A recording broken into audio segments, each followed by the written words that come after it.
자, 2019학년도 수능 우주론 지문입니다. 융합 지문이죠. 요거는 그때 당시에 수능 1등급 커트를 80점 초중반? 83점인가 84점으로 만들었던 지문이에요. 물론 이것 하나만은 아니겠지만, 이거 하나만 작용해서 그렇게 되진 않았지만은, 근데 다 봤을 때 이게 지분이 제일 커. 그때를 헬 수능으로 만들었던 지분이, 이 지문이 지분을 제일 많이 갖고 있습니다. 그래서 일단은 지문 해설을 할 건데, 읽어가면서 요거는 흐름 문제라고 생각을 하시고,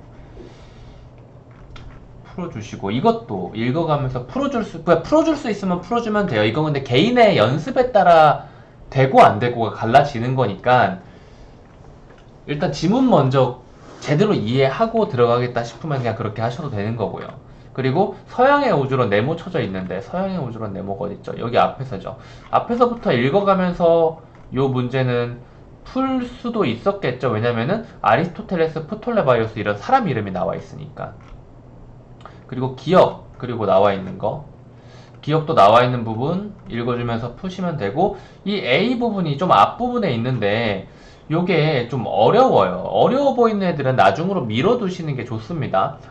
이게 또 문이과나 해당 과목을 배운 학생, 안 배운 학생에 따라 가지고 난이도 차이가 굉장히 컸던 문제인데, 쌤 같은 경우에는 굉장히 어려웠어요.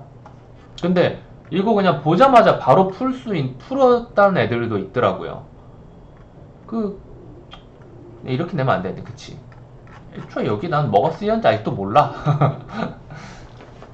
아무튼 간에 읽으면서 풀 수 있겠다 싶은 것, 이런 거 판단하는 거는 평소에 분석하고 공부하면서 복습하면서 열심히 해둬야 실제 시험에서 그렇게 비슷하게 남아 할 수 있는 가능성이 높아지니까 꼭 꾸준히 연습을 좀 합시다.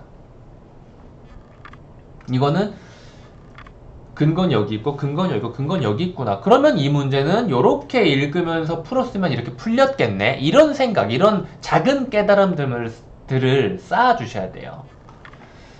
그래야 이제 보는 눈이 아주 넓어지게 됩니다. 자, 1문단부터 볼게요. 1문단부터 볼 건데, 16세기 전반에 서양에서 태양 중심설을 지구 중심설의 대안으로 제시를 했대요. 그러니까 뭐 천동설, 지동설 요거죠. 태양 중심설은 뭐예요? 무슨 설이에요? 그리고 지구 중심설은 무슨 설이에요? 지구가 중심이니까 뭐가 움직여? 하늘이 움직이겠지. 바로 천동설이고요. 태양 중심설은 태양의 중심이니까 태양을 싸고 있는 우리 지구가 움직이겠죠. 그래서 지동설입니다. 지구가 움직이니까, 태양을 중심으로 지구가 움직이니까 지동설, 지구를 중심으로 하늘이 움직이니까 천동설, 이런 식으로.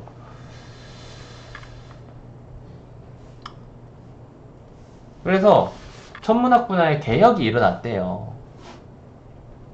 경험주의의 확산과, 경험주의 이 단어도 지문들 보면 굉장히 자주 보이게 되는데, 이 경험주의, 경험으로 쌓은 것들이 뭐 진리다, 뭐 이런 비스무리한 말일 겁니다. 아무튼. 그리고 수리과학의 발전을 통해서 그 과학이 발전하고 그 발전한 것들을 가지고 많은 과학적인 경험들이 쌓여가잖아. 그쵸? 그래서 어떻게 되냐? 형이상학을 뒤바꿨대요. 근데 형이상학은 과학이 아니잖아요. 요걸 뒤바꾸는 변혁으로 이어졌는데, 서양의 우주론이 전파가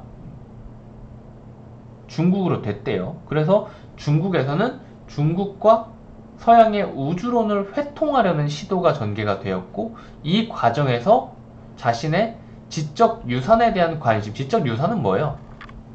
자기들 과거에 만들어놨던 그런 것들이지. 그래서 지금 이 1문단을 굉장히 잘 봐주셔야 되는 게, 지금 제가 미리 설명은 드리겠지만 여기서 읽으면서 스스로 본능적으로 이제 판단을 해주셔야 되는 거예요. 자, 보시면은 서양 지구 중심설. 아니, 지구 중심설이 아니죠. 태양 중심설.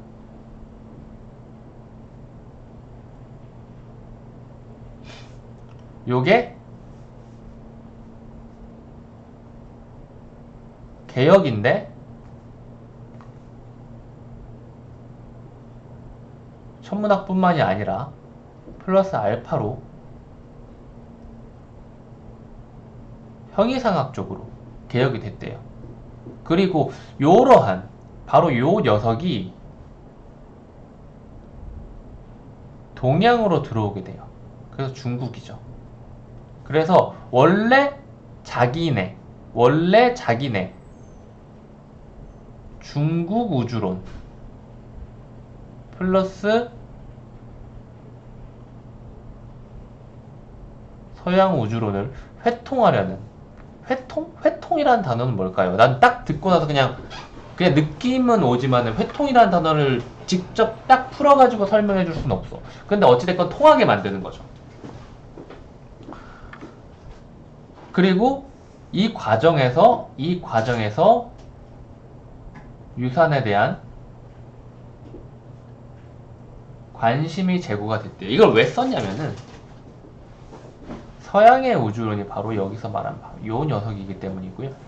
첫 번째로 요 녀석인 거고요. 그리고 요게 지문 전체의 흐름을 담고 있어서 그래요. 자, 보시면은 이제 1문단을 보면서 이런 정리를 했잖아. 이건 누구나 할 수 있잖아. 이걸 보고 이제 어디까지 볼 수 있느냐의 차이인 건데, 자, 보면은 요게 그냥 자연스러운 흐름의 도입부일 수도 있죠. 하지만 이 다음 내용을 읽어보니까 무슨 내용이 나왔냐면 코페르니쿠스, 그리고 아리스토텔레스, 프톨레마이오스, 코페르니쿠스, 그리고 프톨레마이오스, 아리스토텔레스, 어쩌고저쩌고, 그리고 19세기 후반에 브라헤, 어쩌고저쩌고, 여기까지가 무슨 이야기를 하고 있어요? 여기 뉴턴, 여기까지. 뉴턴? 태양 중심설을 역학적으로 정당화. 여기까지 지금 태양 중심설 이야기를 하고 있는 거예요. 그리고 여기서부터 중국에 유입이 됐다고 했죠. 결국은 이게 흐름에 따라서 이제 관심이 제고되었다라고 하는 그 부분에서 이어지는 게 아니라 이 1문단이라는 것 자체가 지문 전체를 요약해 놓은 요약본이었던 거예요. 오케이? 그래서 2문단, 3문단, 4문단. 그래서 바로 여기 부분이 2에서 4문단이고요. 여기가 바로 5문단부터가 이 이야기를 하고 있는 거죠. 근데 굉장히 분리되어 있는 것처럼 인식을 많이 한단 말이야. 왜냐면 이 양에 압도되고 내용이 어렵게 느껴져서 그래요. 그래서 1문단에서 얘가 읽은 거를 다 까먹어서 그래요. 이걸 1문단을 제대로 잡고 들어가 주셔야 돼요. 2문단부터 읽어봅시다. 그래서 이 코페르니쿠스가 어쩌고 뭐 수학적 전통을 이어받았대요. 천체의 운행을 단순하게, 이 사람이 단순화하는 거를 이어받았으니까 천체의 운행을 단순하게 기술할 방법을 찾고자 했죠. 그리고 그것이 일으킬 형이상학적 문제에는 별 관심이 없었다. 형이상학 계속 단어가 나오는데 직접 검색해가지고 그 뜻을 정확하게 파악을 하세요. 근데 파악을 해서 이해를 하고 나서도 나중에 형이상학이라는 것에 대한 정의를 스스로 말하려면 못할걸? 근데 그렇게 못해도 좋아요. 왜냐면 나도 지금 못하고 있어. 근데 뭔지는 알아. 딱 그 상태가 돼야 돼요. 그래서 형이상학적 문제에는 관심이 없었어. 고대의 아리스토텔레스 그리고 프톨레마이오스는 우주의 중심에 고정되어 움직이지 않는 지구의 주위를 다른 애들이 회전한다는 지구 중심설을 내세웠죠. 그와 달리 지금 살짝 색깔을 지구 중심설 부분만 초록색으로 한번 가볼까요? 이렇게 하지 말고 지구 중심설을 연두색으로 가볼까요?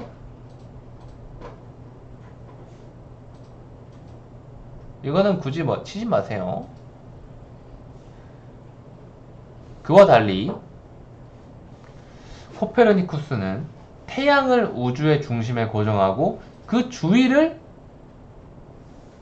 요거는 노란색으로 쳐볼게요.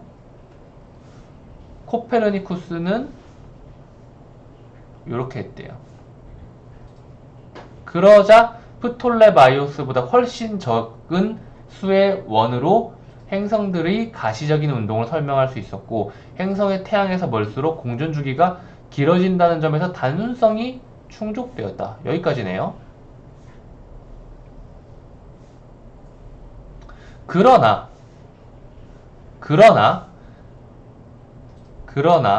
아리스토텔레스의 형이상학을 고수하는 다수 지식인과 종교 지도자들은 그의 이론을 받아들이려 하지 않았다. 왜냐하면 그것은 지상계와 천상계를 대립시키는 아리스토텔레스의 이분법적 구도를 무너뜨리고 신의 형상을 지닌 인간을 한갓 행성의 거주자로 전락시키는 것으로 여겨졌기 때문이다. 이것이 바로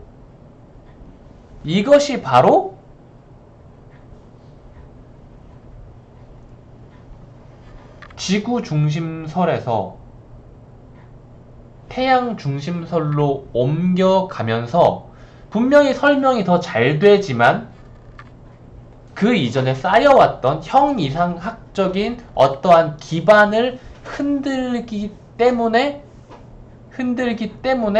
사람들이 받아들이려 하지 않았던 거예요. 이 부분이 뭐냐면 형이상학적 기반이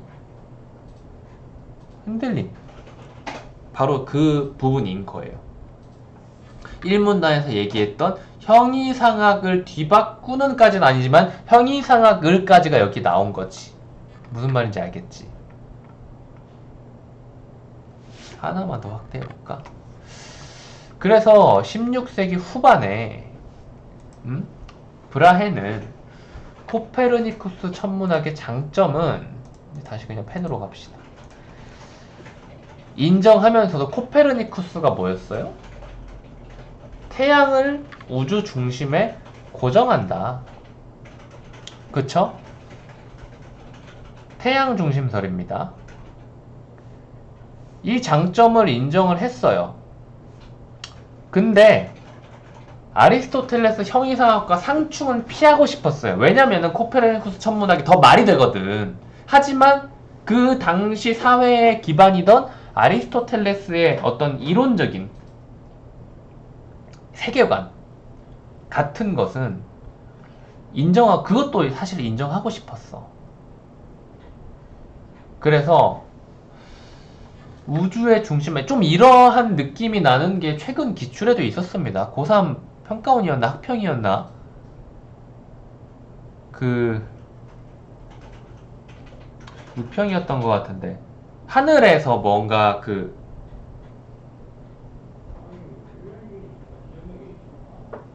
자연재해 제이론 그래 제이론 기억났다. 제이론 지문인데 하늘에서 뭔가 자연재해 이걸 제이라 그러는데 이 제이가 일어날 경우에 왕이 제대로 못해서 제의가 일어난 것이다. 그래서 왕이 제대로 해야 된다. 이런 경고의 의미를 가질 수가 있다라고 했지만 그 지문의 후반부에 보면은 사실은 그게 내가 읽은 기억으로는 그래요. 사실은 이게 말이 안 되는 거라는 걸 다들 알고는 있지만 왕과 신하의 힘의 균형을 위해서 계속 한참 이후까지 그 제이론을 수용하고 계속 썼었다라고 하는 거예요. 여기에서도 좀 뭔가 모순이 되는 두 개, 브라헤 역시도 모순이 되는 두 가지가 있지만은 둘 다 받아들여야 되는 어떤 이유가 있었기 때문에 이런 이야기를 한 거겠죠. 그쵸? 그래서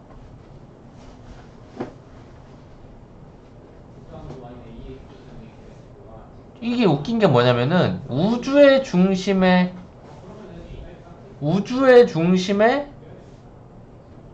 지구가 일단 고정은 돼 있어요. 근데 달과 그쵸. 달과 태양과 항성들은 지구 주위를 돌아요. 이거 지구 중심설이잖아요. 그런데 웃긴 게 지구 외의 행성들은 태양 주위를 공전해요. 이거는 태양 중심설이죠. 그러나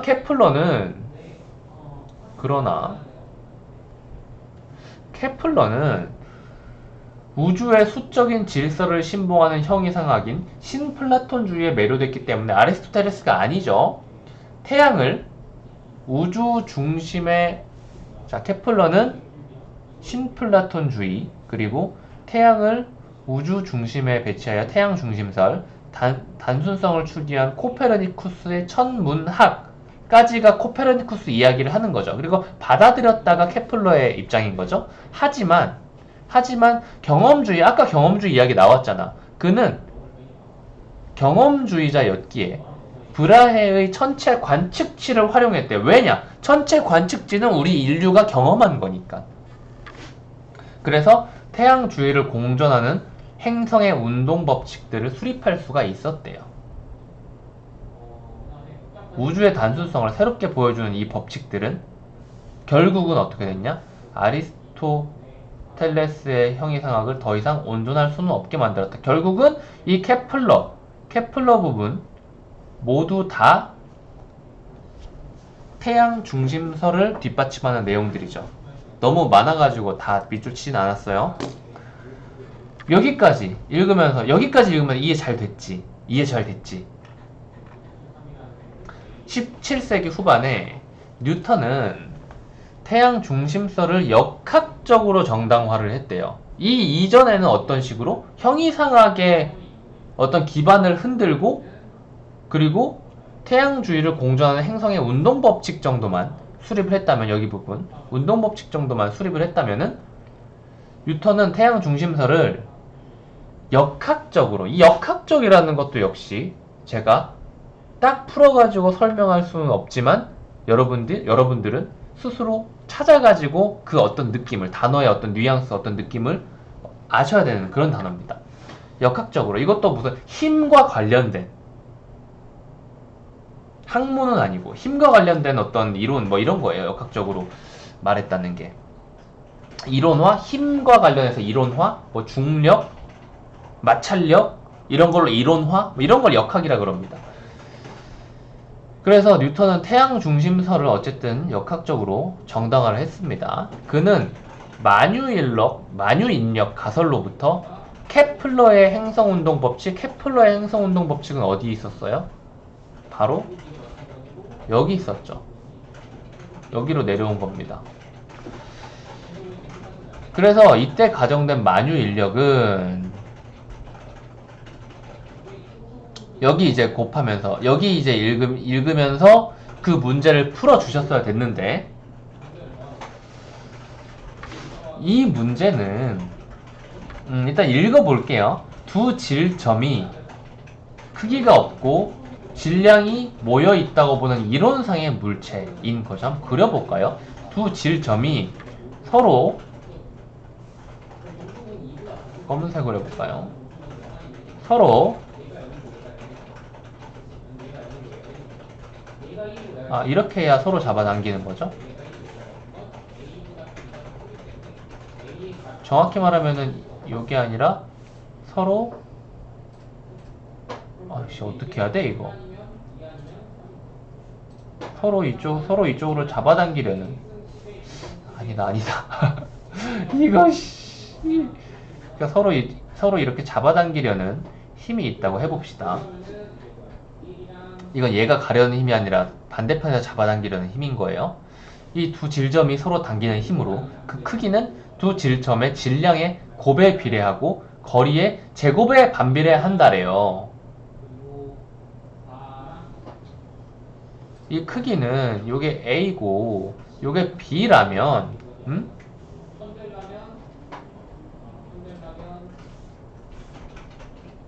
요 힘은 만유 인력이니까 모르겠습니다. 일단 F라고 할게요.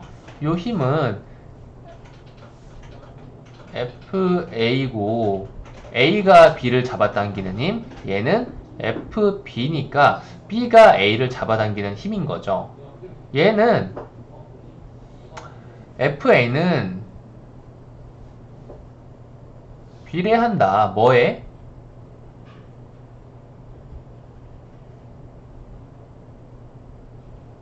두 질점이 서로 당기는 힘이네요. 그래서 FA 더하기 FB는 비례한다. 비례, 이거 기호가 뭔지 까먹었네. 비례한다. 뭐에?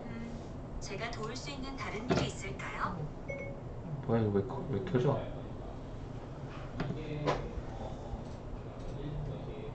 비례한다.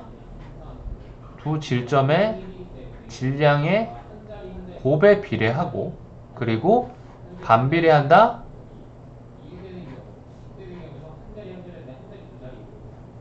선분 AB의 제곱에 반비례한다. 뭐 이런 공식들이 있는 거예요. 그리고 지구를 포함하는 천체들이 밀도가 균질하거나 구대칭을 이루는 구라면, 구대칭은 뭐죠? 구대칭? 결국 완전히 완벽한 구라는 거죠. 밀도도, 부피도, 무게도 다 균일하게 분포가 되어 있다는 거지. 그래서 이 천체가 그 천체 밖에 어떤 질점을 당기는 만유 인력은 그 천체를 잘게 나눈, 그러니까 A가 A를 잘게 나눈다면 어떻게 되겠어요? A를 잘게 나눈다면 A1, A2, A3. A는 A1 더하기 A2 더하기 A3 정도로 나눌 수도 있고, 이걸 쭉쭉쭉 늘려가지고 A100, A100만, A1억까지도 늘릴 수가 있겠죠. 그쵸? 그래서 이 천체를 잘게 나눈 부피 요소들이라는 말이 바로 이 A1, A2, A3라는 거예요. 각각이 B를 당기는, 결국은 FA는 FA1 더하기 FA2 더하기 FA3 이런 식으로 구할 수 있다는 말이겠죠? 이건 모두 만유인력, 만유인력 부분, 만유인력의 부분, 만유인력의 부분이 되는 거죠. 따지고 보면 A라는 천체의 만유인력 천체, A라는 천체의 일부분인 A1의 만유인력, A1이 갖는 만유인력, 뭐 이런 이야기지만은, 또한 여기에서 지구보다 질량이 큰 태양과 지구가 서로 당기는 만유인력이 서로 같대요.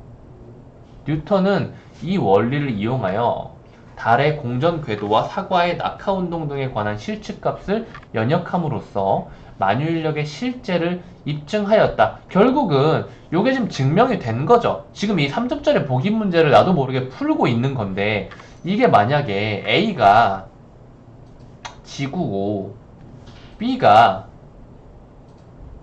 태양이라면은 같게 고르게 나눈다면은 지구보다 태양이 구성 요소가 더 많겠죠. 훨씬 크니까. 그쵸?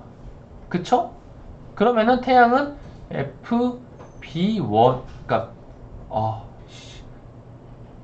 B1에서 B5까지 있는 걸로 쳐봅시다. 그러면 FB1에서 FB5까지가 태양이 지구에 대해 갖는 만유인력을 짧게 나눴을 때겠죠. 결국은 여기서 이제 FB는 FB1 더하기 FB2 더하기 땡땡땡땡 해가지고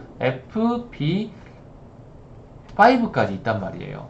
그런데 태양과 지구가 서로 당기는 만유인력이 서로 같대요. 그렇다는 말은 FA는 FB라는 뜻이잖아. 그쵸? 결국은 FA1, FA2, FA3의 합은 FB1, B2, B3, B4, B5의 합과 같다라는 말이죠. 여기 그냥 지문에서 말해주는 그대로라면. 그쵸? 결국은 이거 두 개가 같다라는 건데, 이 문제에서는 어떤 식으로 말을 했냐면은, 아직 내가 엄청 오래전에 푼 거라 기억이 정확히는 안 나요. 문제에서는 이런 식으로 계산이 됐기 때문에 따라서 FA1보다 당연히 FB1이 마뉴얼의 크기가 작을 텐데 그렇잖아요. 여기서 있는 FB1, FB2, FB3 요 녀석들은 5분의 1 만유인력이잖아. 얘는 3분의 1 만유인력이고. 그쵸?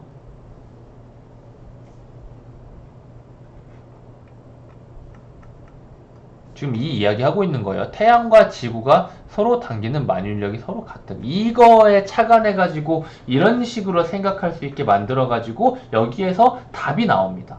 그 답은 기억이 안 나요. 보기도 싫어요. 아무튼 이런 식으로 해서 답을 내는 거예요. 문제 풀이 강의는 따로 전에 찍어놓은 게 있는데 거기서 훨씬 더 자세하게 설명을 하긴 합니다. 자, 아무튼 간에 그래서 뉴턴이 이걸 증명을 했다. 그리고 16세기 말부터 유입이 된 거예요. 뉴턴이 아니라 16세기 말이니까 브라헤 정도부터죠. 여기서부터 형이상학, 기존의 아리스토텔레스의 형이상학을 무너뜨리는 수준의 이야기를 하고 있는 거죠. 그래서 사실 여기까지 이해했으면 사실 다 한 거야. 그래서 아까 말했던 대로 중국으로 유입이 돼가지고 중국 우주론과 서양 우주론을 합치려는 시도가 있었고, 그리고 중국의 유산에 대한 관심이 일어났는가를 확인해 주시면 됩니다. 여기 그냥 파란색으로 그냥 쭉쭉 나가 볼게요. 빨간색으로 그냥 쭉쭉 나가 볼게요. 자, 중국에 본격 유입된 서양 과학은 청왕조가 중국의 역법을 기반으로 서양 천문학 모델과 계산법을 수용한 시연력을 공식 채택함. 바로 여기까지가 바로 뭐예요? 합쳤다라는 거죠. 합쳤다. 그쵸? 그리고 좀 더 구체적인 서양과 동양을 합쳤다라는 거죠. 그리고 좀 더 구체적인 브라웨와 케플러. 왜 뉴턴이 안 나왔어? 16세기 말부터 들어오기 시작했으니까. 뉴턴은 17세기 후반이잖아요. 그래서 브라웨와 케플러의 천문 이론. 브라웨와 케플러는 어디 있어요? 케플러 여기 있고요. 브라웨 여기 있죠. 이 사람들은 뭐였어요? 이 사람들은 태양 중심설 을 주장한 사람들이죠. 근데 브라헤 같은 경우에는 아리스토텔레스의 그 기반을 거스르고 싶진 않아가지고 절충안을 내놓은 사람이잖아. 브라헤는. 근데 그럼에도 불구하고 브라헤도 역시 원래 아리스토텔레스가 이야기했던 지구 중심설보다는 태양 중심설에 무게를 둔 사람일 수밖에 없는 게, 지구 중심설이 중요했으면 그냥 지구 중심설 따를 것이지 왜 태양 중심설 굳이 태양 중심설을 안 부딪히게 섞고 싶어가지고 그렇게 이상한 혼종을 만드냐 이거야. 왜? 태양 중심설 이야기를 자기는 하고 싶으니까잖아. 그래서 브라헤도 케플러도 태양 중심설 쪽 이야기를 많이 한 사람들이다 라고 보시면 됩니다. 그래서 천문 이론을 차례대로 수용을 해가지고 정확도를 높인 시연력이 뭔지는 방금 나왔죠. 서양과 중국의 우주론을 합친 하나의 역법입니다. 역법은 뭐예요? 날짜 계산하는 거죠. 시간 계산하는 거, 날짜 계산하는 거. 이것이 생활 리듬으로 자리 잡았지만 중국 지식인들은 서양 과학이 중국의 지적 유산에 적절히 연결되지 않으면 아무리 효율적이라도 불온한 요소로 여겼다. 적절하게 내 마음이 불편하지 않게 연결이 돼야 돼. 그게 네가 맞는 말 하는지는 별로 중요하지 않고 네가 맞는 말 하는지는 중요하지 않고 내 기분이 상하지 않아야 돼. 연애할 때 좀 많이 보이는 양상 같지 않니? 이에 따라서 서양 과학에 매료된 학자들도 어떤 방식으로든 적절하게 연결을 지어야겠죠. 그 이야기를 이제 웅명우와 방이지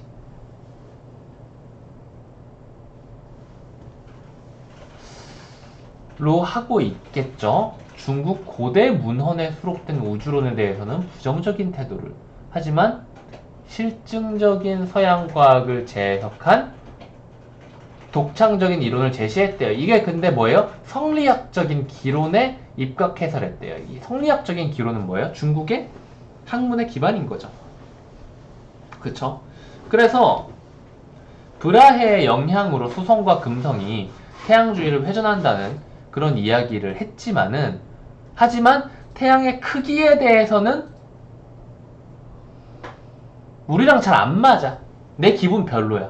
여기에 있어서는 우리는 기와 빛을 결부해서 광학 이론으로 태양의 크기에 대해서 이야기할래. 이런 식으로 서양 과학과 중국 전통 사이에 적절한 관계 맺음을 해왔다는 거죠. 그리고 17세기 후반 왕석천과 매문정이라는 사람도 있네요. 서양 과학의 영향을 받아 경험적 추론과 수학적 계산을 통해 우주의 원리를 파악하고자 했다. 경험적 추론과 수학적 계산 역시도 이 앞부분에서 나와 있던 녀석들이죠. 경험주의자. 그리고 여기도 뭐 있나요? 여기는 딱히 나와 있진 않지만은 아무튼 이 앞에서 나왔던 단어들인 거죠. 경험적 추론, 그리고 수학적 계산, 과학적인 어떤 계산, 앞에서 나왔던 겁니다. 이거를 통해서 우주의 원리를 파악하고자 했어요. 왜냐면은 요 경향이 여기에 있던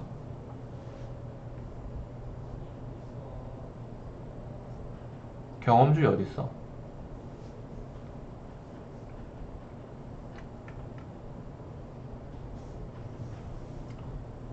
요런 거 맨 앞에 나왔었네요. 요게 중국으로 들어가 가지고 중국에 영향을 미치는 것을 보여주고 있는 거예요. 그래서 그러면서 서양 과학의 우수한 면은 모두 중국 고전에 갖춰져 있던 거다. 야, 이거 새로운 게 아니라 우린 이미 알고 있었어. 내가 이미 알고 있었어. 다만 깨닫지 못했을 뿐.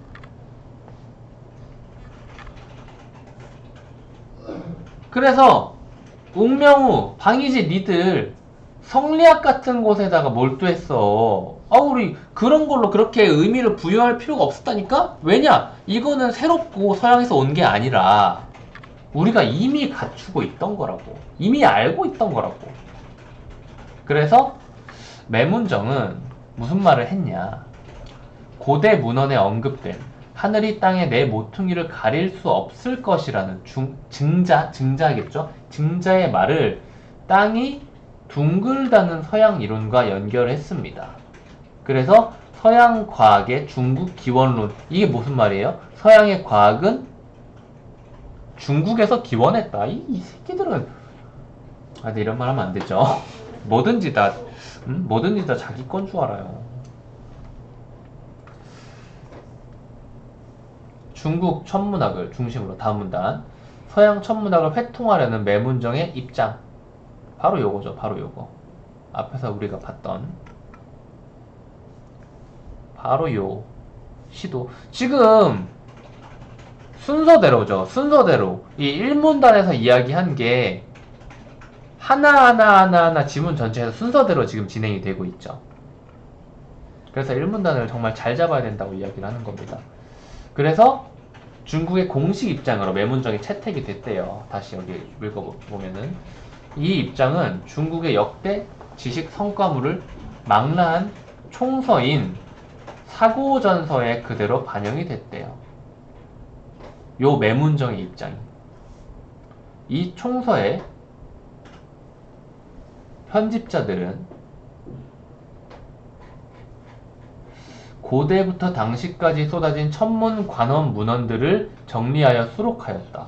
이와 같이 고대 문헌에 담긴 우주론을 재해석하고 확인하려는 경향은 19세기 중엽까지 주를 이루었다. 지금 여기서 매문정이 무슨 말을 하고 있는 거죠? 왕서천 및 매문정이 우리 이미 과거에 갖고 있었던 거였어.